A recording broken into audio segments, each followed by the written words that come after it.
അയാൾ ജീവിച്ചിരിപ്പുണ്ട് എന്ന സിനിമയിലെ ഒരു പ്രധാന കഥാപാത്രം ബുക്കർ പ്രൈസ് നേടിയ ഒരു മലയാളിയാണ്.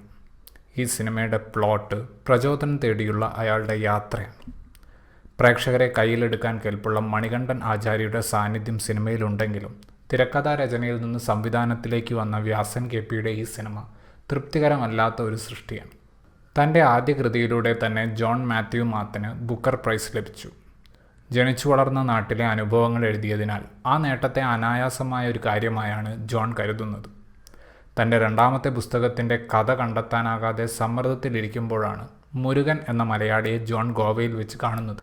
ഭാഷ അറിയാതെ ഗോവയിൽ നട്ടം ചുറ്റിയ മുരുകന് കൂട്ടാകാൻ ജോൺ തീരുമാനിക്കുന്നതും ആ യാത്ര അയാൾക്ക് സമ്മാനിക്കുന്ന ഓർമ്മകളുമാണ് അയാൾ ജീവിച്ചിരിപ്പുണ്ട് എന്ന സിനിമയുടെ പ്രമേയം. വളരെ സിമ്പിളായ ഘടനയാണ് സിനിമയുടേത്.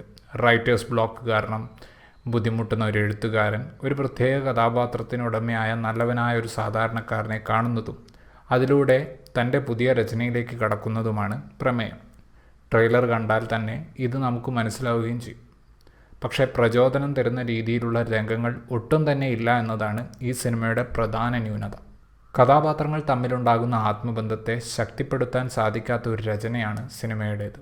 പഴഞ്ചൻ മേക്കിങ്ങും പലപ്പോഴും അതിനാടകീയതയിലേക്ക് നീങ്ങുന്ന ട്രീറ്റ്മെൻറ്റും സിനിമയെ വീണ്ടും പുറകിലോട്ട് വലിക്കുന്നു.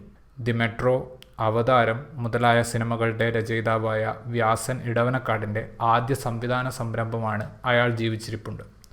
ഉദ്ദേശിച്ച രീതിയിലുള്ള ഫീൽ ഗുഡ് സിനിമയാക്കി ഇതിനെ മാറ്റാൻ അദ്ദേഹത്തിന് സാധിച്ചിട്ടില്ല. കേന്ദ്ര കഥാപാത്രങ്ങൾ തമ്മിലുള്ള ആത്മബന്ധം ഊട്ടിയുറപ്പിക്കാൻ ശ്രമിക്കാതെ തിരക്കഥ പല സമയത്തും അനാവശ്യമായ തമാശകൾക്ക് പിന്നാലെ പോകുന്നു. ഹരീഷ് പേരടിയും തെസ്നിഖാനും ഒക്കെയുള്ള സീനുകളൊക്കെ അരോചകമായിരുന്നു. ഹരി നായരുടെ ഛായാഗ്രഹണം തരക്കേടില്ലായിരുന്നു. ഔസേപ്പച്ചൻ്റെ സംഗീതവും പശ്ചാത്തല സംഗീതവും മികവ് പുലർത്തിയില്ല.